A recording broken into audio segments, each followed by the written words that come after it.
بسم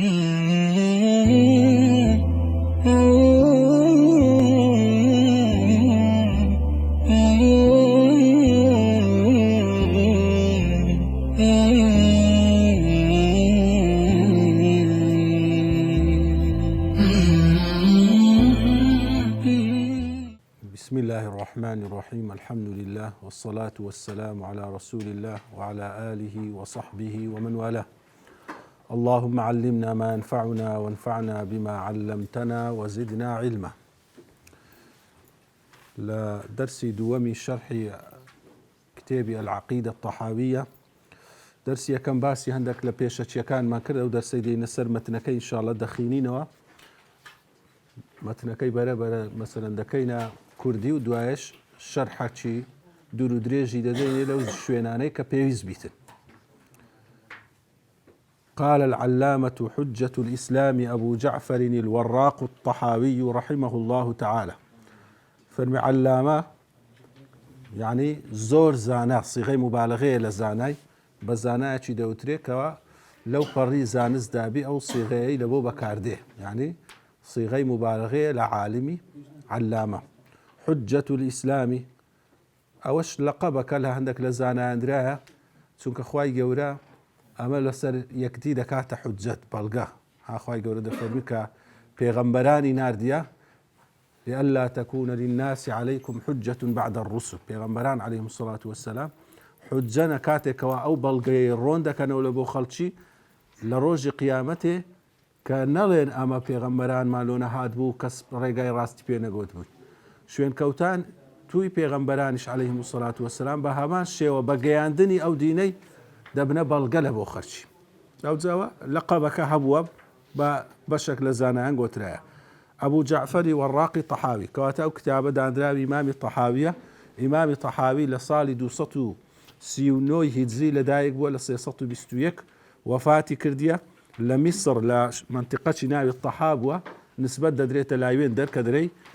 طحاوي سرتا كان لسر فقهي إمام الشافعي يعني علوم الشرع فير ولكن خالي كإمام مزنية إمام مزني وكبري برسترين وقورترين لروي تمني شوا طلبي إمام الشافعي بوا بلام ديارة دواية بلو أويدا سيتن ميلي مذهب إمام أبو حنيفة دكات وخوي لوي زور شعر زادك تا وكبري سركرداتي مذهب إمام أبو حنيفة لمصر أو دبيتن إمامي أو طحاوي دبيتن أو بلاوي دكاتو لمصر فضلي بلاو كرنوي أو مذهبي دبيتن. طبعا إمامي طحاوي لروي حديثي شوا يكلا محدثة كان چونك للسردمة جياكا أو دوازده الصاليب وإمامي أحمد وفاتي كرديا دوري بالصاليب وكإمامي بخاري وفاتي كرديا بوشيوي إمامي مسلم مثلا لدوري سي صاليب وكإمامي مسلم وفاتي كرديا محدثين قوركاني ديتيا واروها لروي الرواية ولي ورقرتينا لو يتسن كتابة شي زور باشي بزيه اشتيل دواي خوي يكلوانا شرحي مشكلي آثار شرحي معاني آثار كاريا كيان سنبرقن لباري فرمودي بيوم صلى الله عليه وسلم واللي قدانوي أو فرموداني كلا الروالد أو هادر دا كون أو فرمودانا دش بيقبن أو كتابشي وكو متنك نسيا عقيدة طحاوي لباري بيرو باور إنساني مسلمان أو جاء كتابي تقريبا بلين وكو متن كم متن هي كوكو متني طحاوي زي اتفاق بيتو أو عند زور الشرح كرابي وزانيان همو لا راو بوتسون ومذهبي زياواز إيشيان لسر كربيتن وكو إمام السبكي دفرمي تلقاها العلماء سلفا وخلفا بالقبول أو متني علماء لبيشي ولا باشي بقبول ورقرتيا يعني حتى مثلا هر صار مذهب وكو كم وايا كتابة كان لهمو منطقة يكتب بخندري بلام عقيدة طحاوي خويندرايا لهمو مذهب كان ولهمو ناوتسا كان لعالمي إسلامي رحمة إخوائي جوري ليبيتن وزد فرمي هذا ذكر بيان عقيدة أهل السنة والجماعة أو باسكردن ورون كردنوي بيرو باوري أهل السنة والجماعة كدواي إن شاء الله ديت السري أهل السنة والجماعة شيء بتفصيل باسي دكين ما بس ما لو مصطلحي شيء وشيء دقريتوا على مذهب فقهاء الملة لسر مذهبي بتايبتي لنا أهل السنة والجماعة فرمي لسر مذهبي زانایانی فقیهەکانی ئەو میلەتەی کە مەبەستی پێی ئومەتی پێغەمبەر صلى الله عليه وسلم. فقهاء جمعی فقیهە، فقیهیش واتە ئەو کەسەی هەڵگری فقهە. فقه بەمعنای چییە؟ دقة الفهم، يعني تێگەیشتنە چی ورد. فقه دقة الفهم، تێگەیشتنی وردە. ئەو کەسەی کەوا خەریکی تێگەیشتنە لە شریعەتیش پێی دەگوترێ فقيه. كاوانش تينا لسر مذهبي تشي أبي حنيفة النعمان بن ثابت الكوفي أو لسر مذهبي أو زاناي كوا إمام أبو حنيفة نعمان كري ثابتي كوفي كلا كوفي لدايق بوا رحمة إخوائي لبي لصالي هشتاي هجري لدايق بوا ولا سطو بنزاي وفاتي كرديا. إمام أبو حنيفة لا پێشەوایانی چار مەذهبەکان لە ڕووی تەمەنەوە لە پێش هەمووان بووە و ئەو تاکە پێشەوایە کە لە زەمەنی منداڵی هەندێک سەحابەی دیتیە کە ئەو سەحابانەی بە تەمەن بووینە وەکو ئەنەسی کوڕی مالیک باس دەکەن. پاشان لە ڕووی فقهەوە بە تایبەتی لە عێراق کە شوێنی سەرکردایەتی عالەمی ئیسلامی بووە و پێشتر ئیمپراتۆریەتێکی گەورەی لێ بووە، ئیمام ئەبوو حەنیفە توانیتی وەکو بێ مخاتەبەی وان بکە هەم بەلایەنە شەرعیەکەی هەم بەلایەنە عەقلیەکەش لۆ زیاتر بە مەدرسەی ئەهلی ڕەئیش لەوێن دەرناسراینە کە لە عێراق بووینە. ئیمامی شافعی لەبارەی ئیمام ئەبوو حەنیفە دەفەرمی الناس عیال على ئەبی حەنیفەتە، هەر خەڵک لە پاش ئیمامی ئەبوو حەنیفە هەمووی وەکو برەی محتاجی ئیمام ئەبوو حەنیفە محتاجی فقهیتی. ئیمامی عەبدوڵای کوڕی مبارەک کە یەکێک لە تابعینی گەورەکانە زانستی لەلای ئیمام ئەبوو حەنیفە یەک لەوانە بووە کە زانستی وەرگرتیە، فەرموویەتی ئەبوو حەنیفەتە ئەفقەه الناس. ئەبوو حەنیفە لە سەردەمی خۆیدا لە هەموو کەس فەقیهتر و شارەزاتر بووە. ئیمام ئەبوو حەنیفە زۆر مامۆستای هەبووە لە تابعینە گەورەکان، بە تایبەتی زۆر ملازمەی بە چەندان ساڵ لەگەر ئیمامی حەماد بووە، حەمادی بنی سولەیمان. حەمادیش زۆر ملازمەی ابن مەسعودی کردیە، لۆ زیاتر فقهی ئیمام ئەبوو حەنیفەی دەگەڕێتەوە ڕێی ئیبن مەسعودی لە سەحابان. مەسەلەن فقهی ئیمامی مالیک دەگەڕێتەوە لای چێ لە سەحابەکان؟ ئیبن عومەری، چونکە ئەو تەڵەبەی نافع بووە، نافعیش تەڵەبەی ئیبن عومەری بووە. لۆی ئەو جیاوازیەی لە فقه دەبینی سەرەتای مەدرسەکان لە جیاوازی سەحابەوە سەر هەڵدەداتن، ئەوجە تەڵەبەکانیان ئەوجە تەڵەبەی تەڵەبەکانیان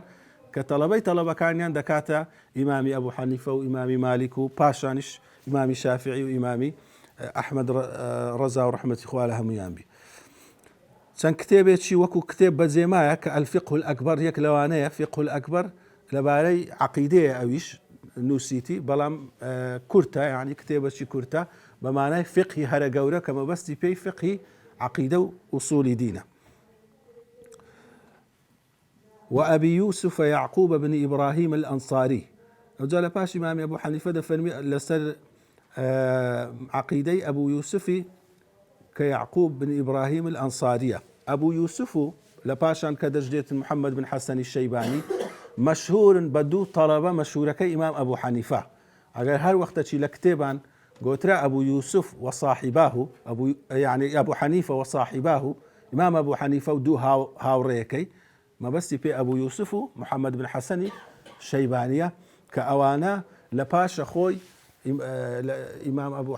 مذهبي إمام أبو حنيفة وفقهي ويان بلاوة بيكردو وتقريرات يعني لسر كردو بريان بيدا. أبيش لصالي 133 لدايق بولا 182 وفاتي كرديا لبشك لا تابعين وتابعي تابعين رواياتي كرديا. ويحيى كوري ليك لوانا يحيى كوري معين أحمد إمام أحمد كوري حنبل روايته علميا لأبو يوسفي ورقرتيا، حتى يحيى كوري معين دريت ما رأيت في أصحاب الرأي أثبت في الحديث من أبي يوسف. فمن أصحاب الرأي كسم نديت إلى حديثي عند الشارزابي وشي أبو يوسف.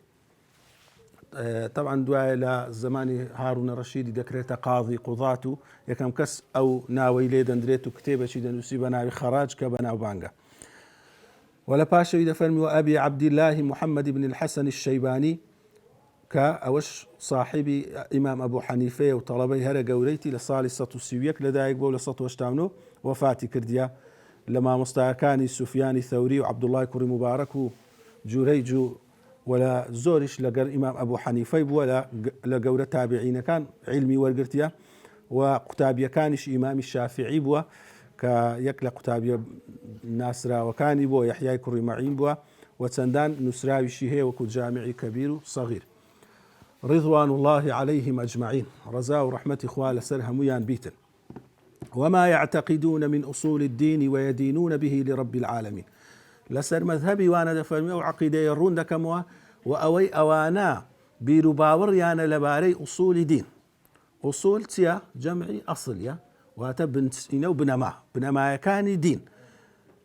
أصول الدين عين الناوك لبو عقيدة إسلامي كوادا قوتري يعني دتواني بري علمي عقيدة دتواني بري أصول الدين وانيا دتواني هندك سبيدري علمي توحيد أو أنا همون ناون لبو أو علمي كاستعمى دا إخواني أما أصول فقه من هي كأوا أصول لبو علمي فقه بوار عملية يعني فروعاتي بيدرين أصول الدين من هي قوتري أصول الدين أو ناو لبو علمي عقيدة كبواري نظرية بواري علمية وأوي أوان بدين ياندانا لبو رب العالمين پروردگاري زهانيا إن زاد سبيدكات دفرمي نقول في توحيد الله معتقدين بتوفيق الله إما دلين لباري بيك تاقرتني خدا سبحانه وتعالى بيك تاقرتني الله سبحانه وتعالى معتقدين باور مانوايا بتوفيق خدا سبحانه وتعالى إن الله واحد لا شريك له كخدا سبحانه وتعالى بتأكيد يكو هيت شريكينيا طبعا خواي قوله لقرآن وصفي خوي كردية با الواحد يك وهو الواحد القهار ووصفة كشي هي كسيا لوي نيزيكا أحد يعني تاك واحد يعني يك أحد يعني تاك عند اللزانة فرميت يعني بمعنى يكدي بكاردين عند اشكا فرميت يعني وردكارية تيدا واحد لبو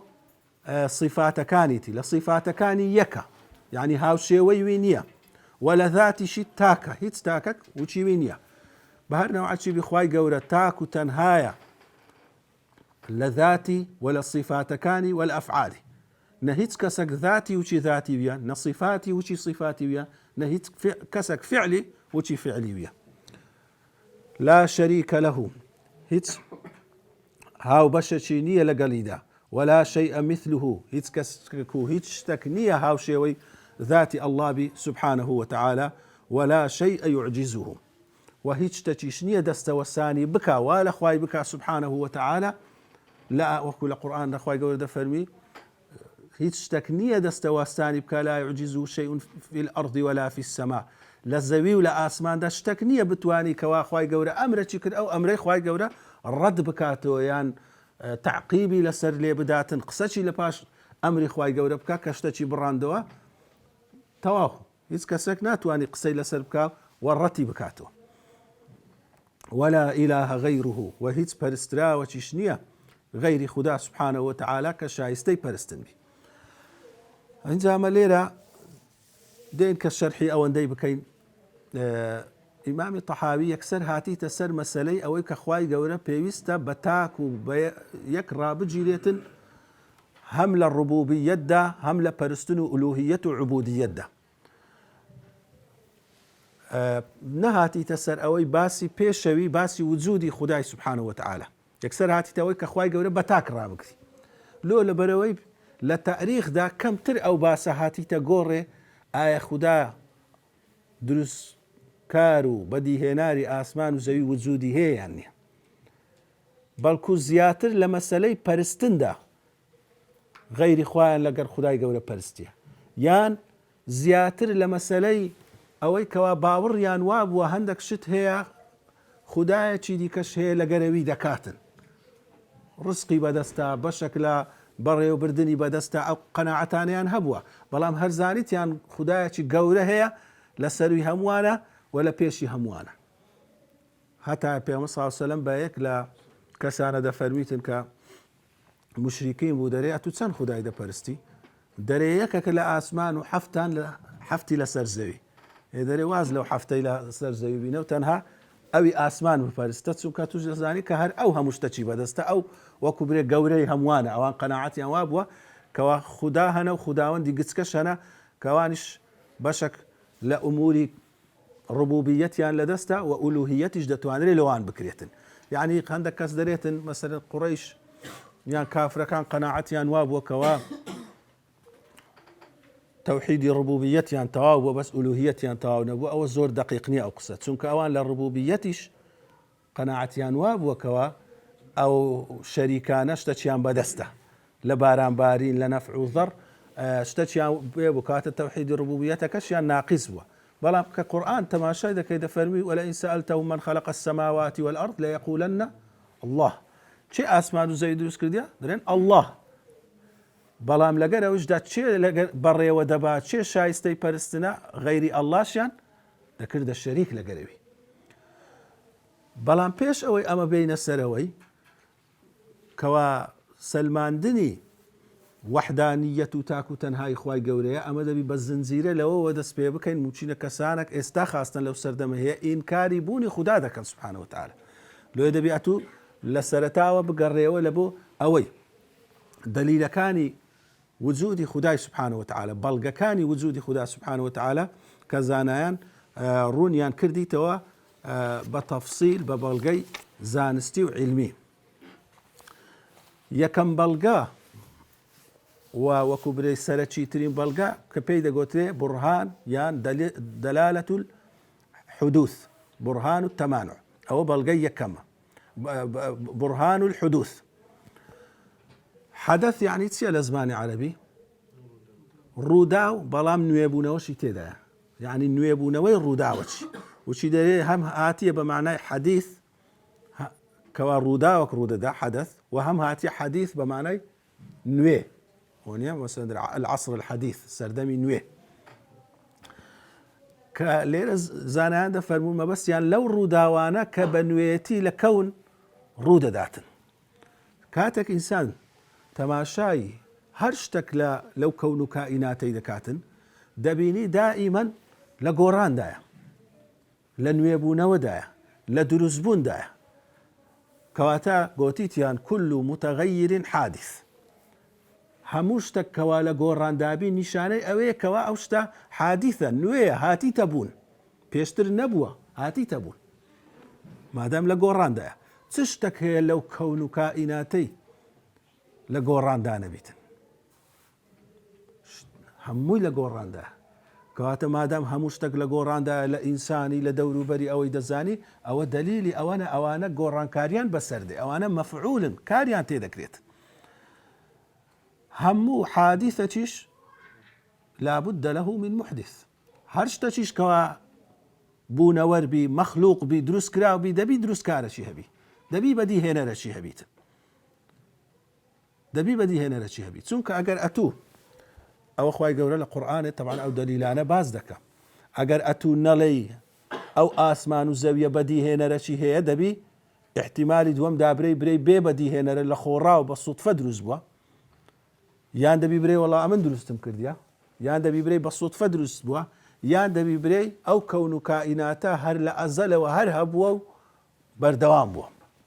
يعني أو تسن احتمالي دقريتو احتمالي زيادة ناقريتو وكخواي قول القرآن باز دكا دفرمي أم خلقوا من غير شيء أم هم الخالقون أم خلقوا السماوات والأرض بل لا يوقنون أو بلغانا دينيتو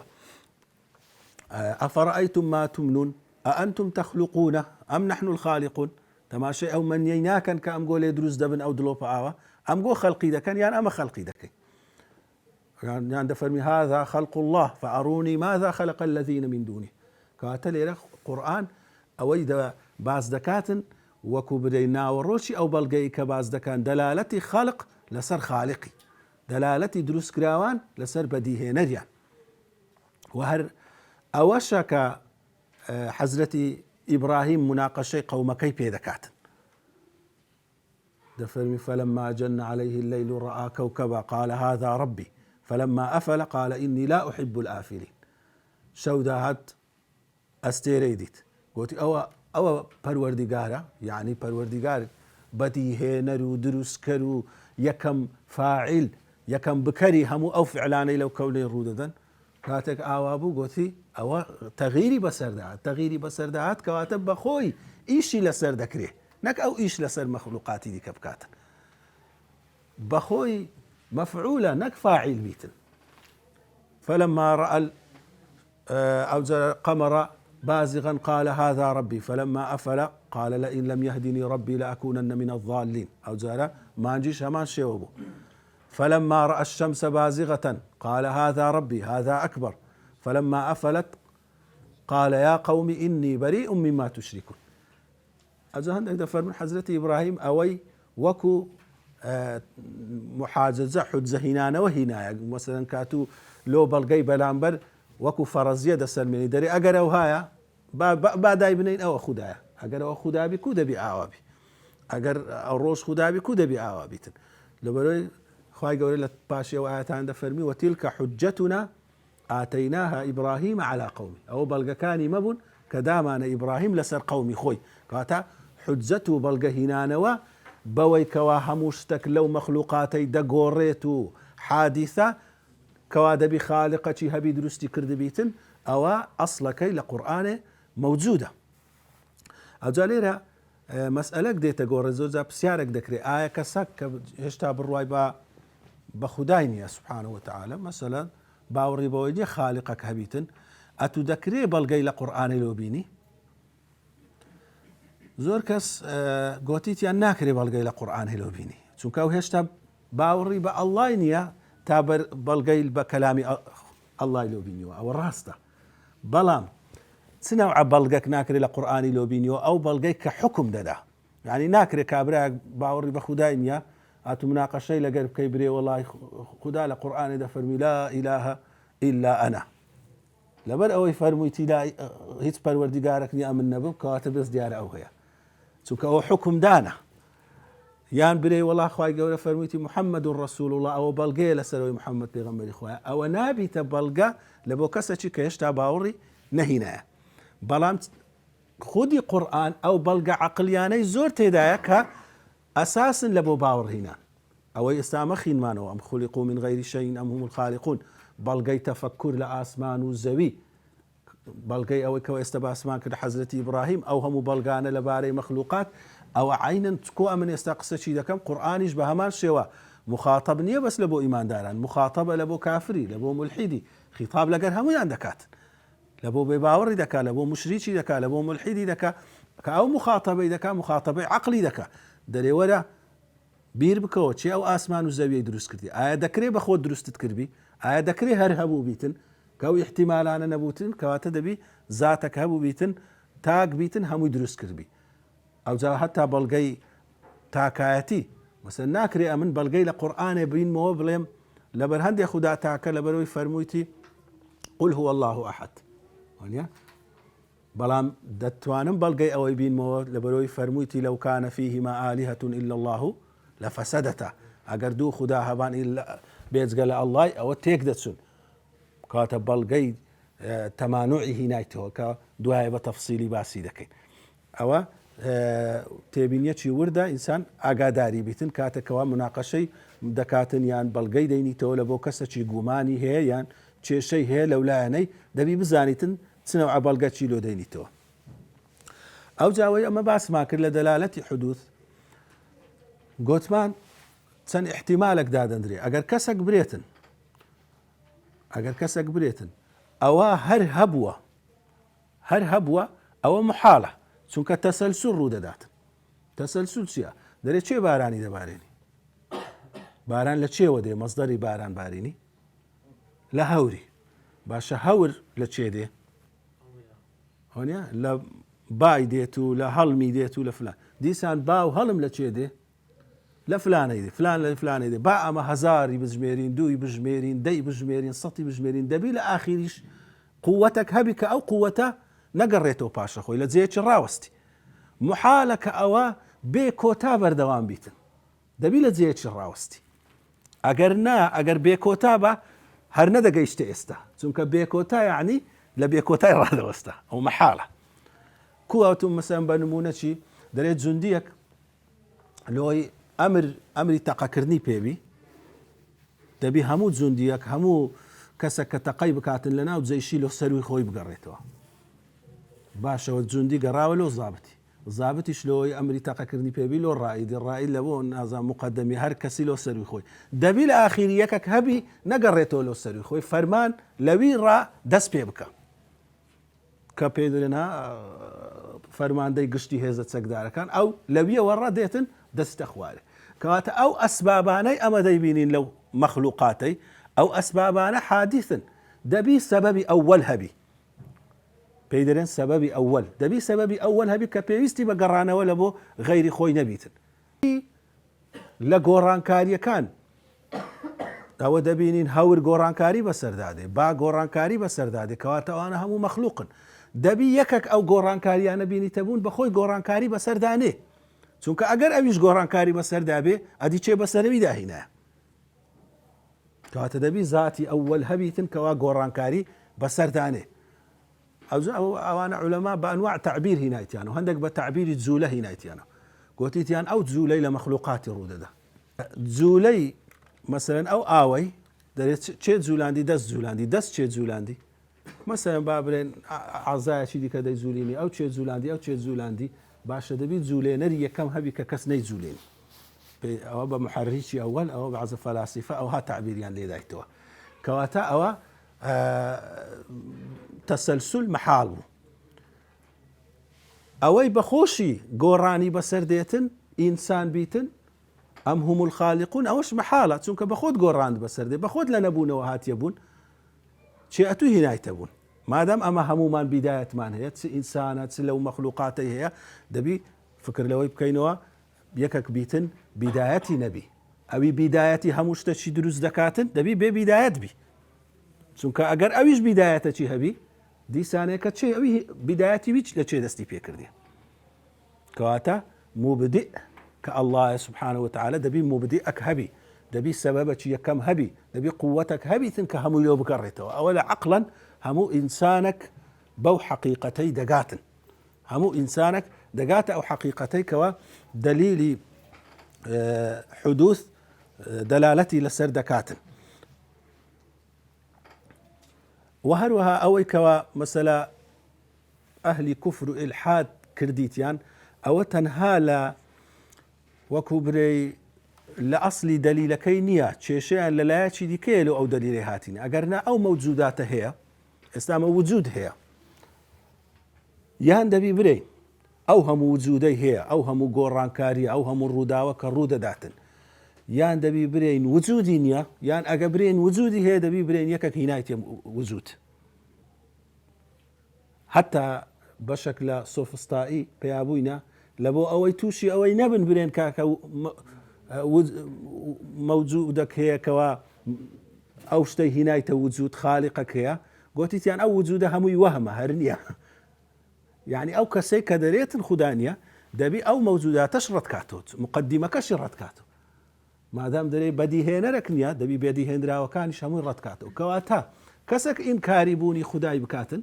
ئینکاری چاوی خۆی دەکا ئینکاری سەری خۆی دەکا ئینکاری گوێی خۆی دەکا ئینکاری قسەی خۆی دەکا ئینکاری هەموو زەڕەک لەو کەونەی دەکاتن ئینکاری هەمووی دەکاتن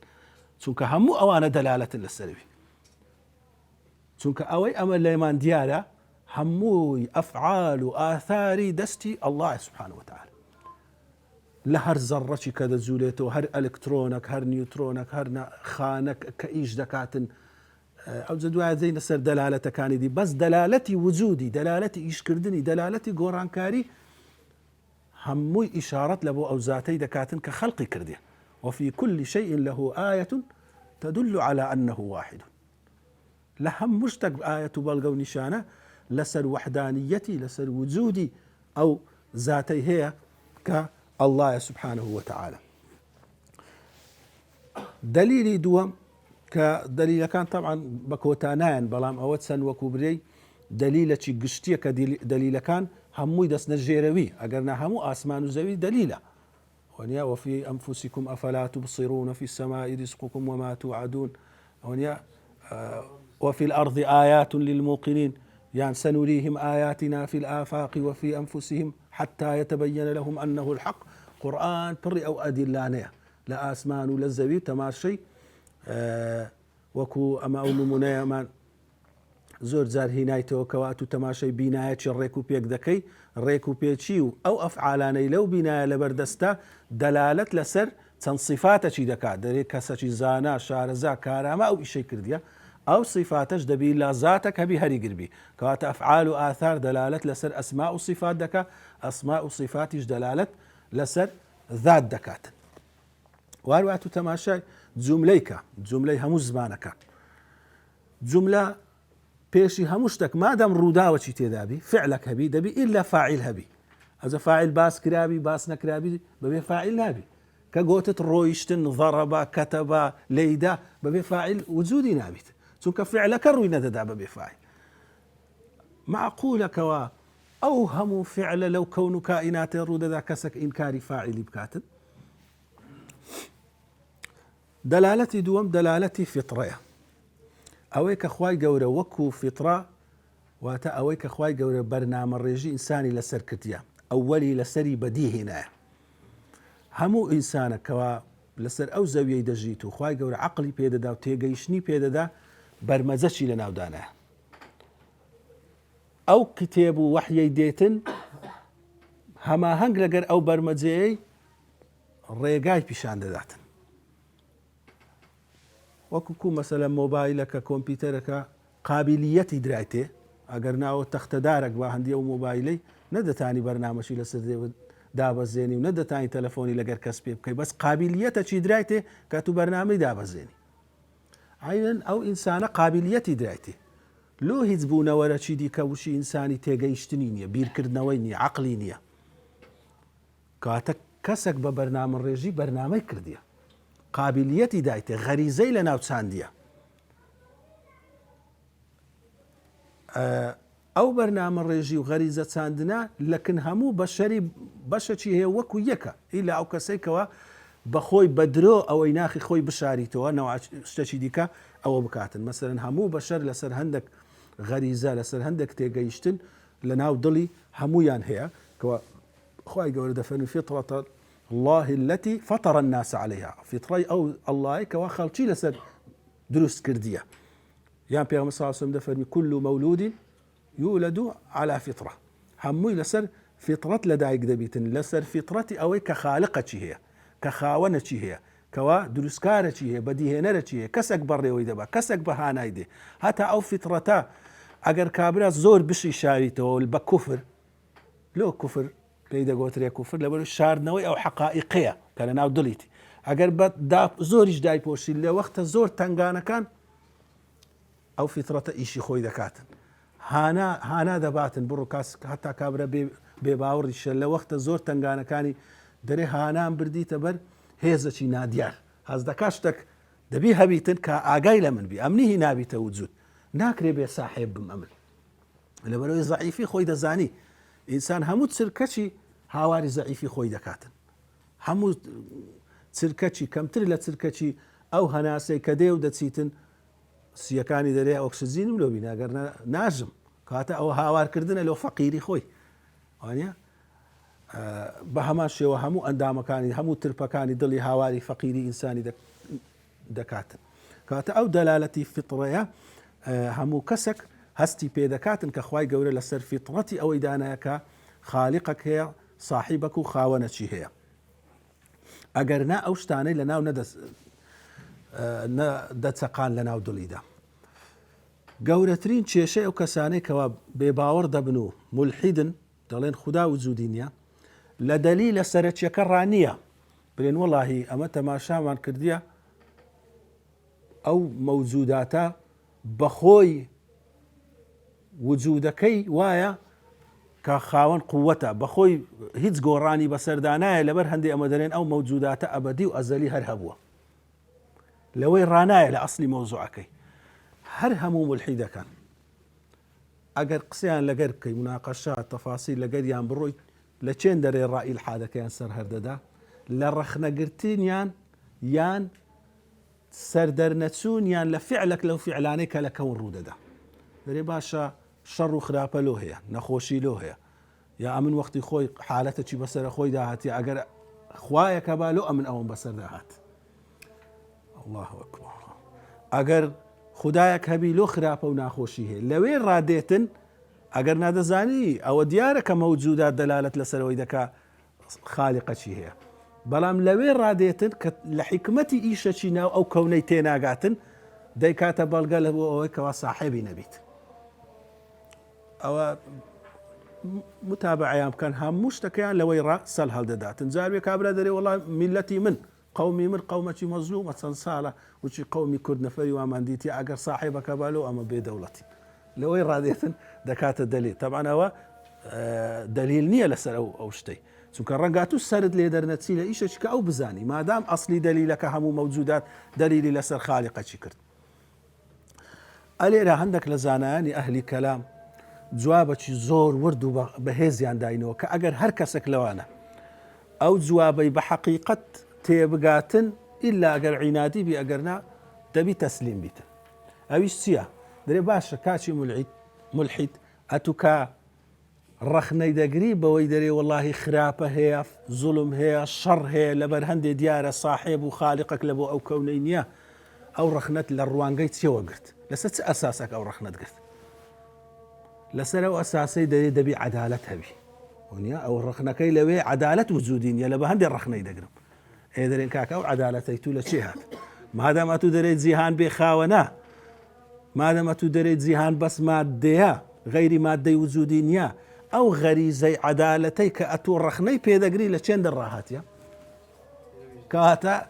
ئەوە بەخۆی پرسیارەکەت دەلیلە لەسەر ئەوەی خالیقەک غەریزەی عەدالەتی لە ناو دڵی توودانایە ئەتوو ڕەخنەی پێدەگری. پرسیارەکەت ڕەخنەکەت ئیعتیرازەکەت دەلیلە لەسەر خالیقەچی کەوا عەدالەتی لە دڵی تو چەسپاندیە. دەلالەتی تەسویەمان هەیە کە خوای گەورە لە سوورەتی الأعلى دەفەرمی سبح اسم ربك الأعلى الذي خلق، أو باس ما كرد دلالتي خلق فسوى. دوای هەر ئەو خەڵقە بەس دروستکردنەکە نا تەماشای ڕێک و پێچی دروستکردنەکەی بکەیت. تەسویە یعنی بەو پەڕی ڕێک و پێچی دروستکرایە. باسی ئینسان دەکا دەفەرمی ما غرك بربك الكريم الذي خلقك فسواك فعدلك. وباسي زەوی دەکا وآسمان رفع سمكها فسواها. ڕێکی کردیە بەو پەڕی ڕێکی هەتا هینایتیە وجود. ئەو ڕێچیە معنای چییە؟ ئەو مەخلوقاتەی کە خوای گەورە دروستی کردیە سنەتی وایە هەموو دەمێ ئیشی لەسەر دەکا، ئیشی لەسەر دەکا. خوددا سبحانه وتعالى هەتا ڕێکی دەکا دەیگەینتە دەرەجەی کەمال. پاشانێکە بە سنەتی خۆی لە ناوی دەباتن.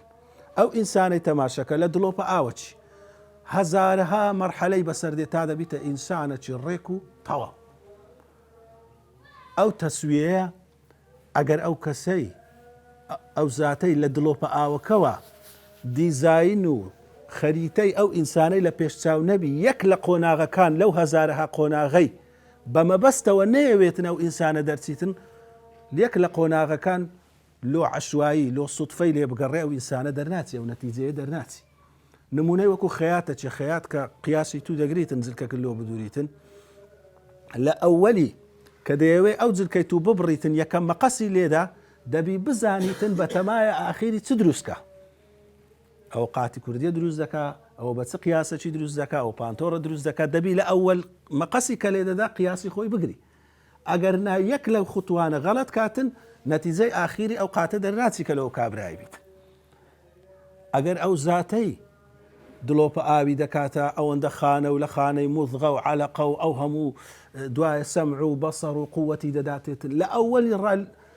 لێ دیار نەبیتن دروست نابیت. بە ملیۆنەها ساڵ پێش دروست بوونی زەوی ئەو زەویە گاز بۆ بوویتە شل و ئەگەر ئەو زاتە ئەوەلی لێ دیار نەبی یەک لە مەرحەلەکان برێ وەڵا لە خۆڕاو و عەشوایی بوو عەشوایی دوایە تێک دەسووی چی لێ دروست نەبوو. ئەوە دەلیلی تەسویەکە خوای گەورە لە قورئانێ لە زۆر شوێنان باسی کردی. و دەلالەتە چی دیکە؟ دەلالەتی تەقدیر. تەقدیر واتە ئەندازەگیری. الذي قدر فهدى. هەر چار دەلالەتی لە دوای یەکدی هینایە: خەلق، تەسویە، دوایە تەقدیر. هەموو شتێک لەو کەون و کائیناتەی بە ئەندازەیە. زیاد و کەمی تێکی دەدا. ڕێژەی گازەکان دووری ئەو ئەستێرانە لە یەکتر دووری مانگ و ڕۆژ ئەگەر هەر یەک لەوانە کە پێی دەڵێن قوانینی فیزیا تێک بچیتن هێزەکان ئەو هێزی ڕاکێشانی ئەو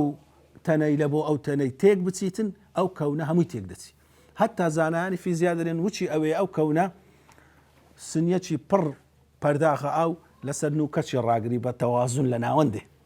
یەک پشکاوی لەوەی هەرگرە لە ناو پەرداغەکەی دیکە سنیەکە هەمووی بەردەبیتەوە. ئەو کەونە ئەو هایە ئەدنا خەلەل تێیدا ڕوو بداتن هەمووی پێکەوە تێک دەچیت.